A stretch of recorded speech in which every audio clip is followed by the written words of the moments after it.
শিবির vote count দেখতে পাচ্ছি। আচ্ছা আমি একটা কথা বলি, তাহলে আমরা কেন পারবো না? কোথায় বের করে দেওয়া হয়েছে, এটা তাদেরকে বের করে দেওয়া হয়েছে। আমি এখনো বিভিন্ন জায়গায় অবস্থান করছে।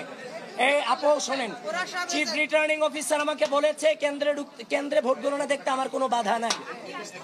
আর আপু ম্যাডাম আমরা আমি ভোট গণনা দেখবো, মেইন স্ট্রিম মিডিয়ার চারজন ভোট গণনা দেখবো।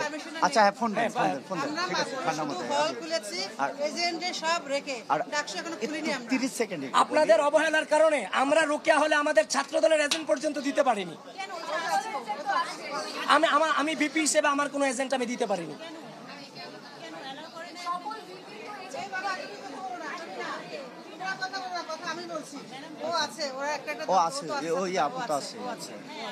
আচ্ছা আপু আপনি অনুমতিটা নেন। আর আপু একটু যমুনা শুনেন, যমুনা টিভি চ্যানেল 24 আমরা ইংলিশ পত্রিকা ঢুকতে পারতেছি না।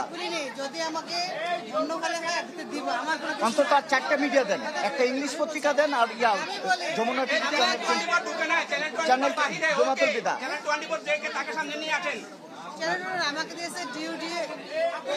এইগুলা কেন করেন?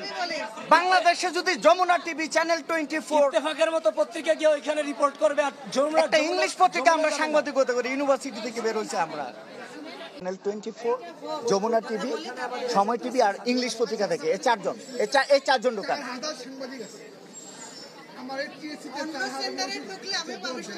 আচ্ছা কথা বলেন ম্যাম, কথা বলেন। সাংবাদিক সমিতি এরা তো ইউনিভার্সিটির ছাত্র, তারা তো নিজেরা ভোটারও। কি বলেন স্যার? আমি সাংবাদিক সমিতি যারা এরা ছাত্র, তো আপনি ছাত্র বলছি না, এরা তো রানিং ছাত্র। তা আমরা তো বের হয়ে গিয়ে আমরা তো 15 বছর সাংবাদিক অভিজ্ঞতা।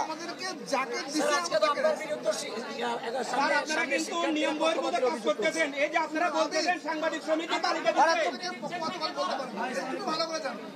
স্যার, আপনারা কিন্তু নিয়ম বহির্ভূত কাজ করতেছেন। সাংবাদিক সমিতির তালিকা যদি আপনারা নেন আমরা বিপদে পড়বেন, এটা বলে রাখলাম। আপনারা যদি সাংবাদিক সমিতির তালিকা দিয়ে যদি নির্বাচন করে আপনার বিপদে ওরা ইউনিভার্সিটি স্টুডেন্ট, আপনার বিপদে পড়বেন। আপনারা এই বিপদ থেকে উদ্ধার হতে পারবেন না, বলে রাখলাম। শুধু আমরা বলছি আর 3টা মিডিয়া ঢুকতে দেন, সেটাই দিলেন না আপনারা। আচ্ছা নেন ডিসিশন নেন। আরে ভাই আপনারা তো নির্বাচন কেমনে পরিচালনা করবে এটাই জানেন না। সাংবাদিক সমিতির সংবাদদাতা মাত্র, সংবাদদাতা, এটা অফিসের স্টাফ কিভাবে নির্বাচন